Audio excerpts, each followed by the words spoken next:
What's the most brutal comeback you've ever heard? When my younger brother was about 13, I noticed he had come home from school with a bit of a black eye and I asked him how he'd gotten it. He wouldn't tell me what had happened and I thought he seemed a bit ashamed when I asked him about it, so I assumed he'd lost a fight and I left it alone. A few weeks later, I heard what had happened from one of his friends who witnessed the event. There was a kid named Joe who went to school with my brother who he'd known since he'd started primary school at about 5 or 6 years old. Now Joe was a bit of a jerk, his father had died at a young age. I suspect this was why Joe was always quick to fly off the handle and had a hard time fitting in.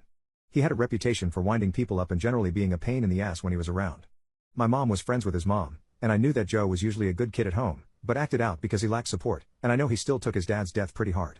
He would run his mouth about anything or anyone that he wanted to, but he usually wouldn't resort to actual violence. A few days before the incident, our father had just gotten a bonus from work and bought himself a sleek new sports car which has a bit of a feminine look to it. Joe had decided to choose this as his ammo for having a laugh at my brother's expense on the bus ride home. Joe said, "Hey, does your dad do his nails and style his hair? He's driving a girl's car." My brother replied with, "What does your dad drive, a coffin?" When I asked my brother about why he lost the fight, he told me he was so ashamed after he said it that he just took the beating out of guilt.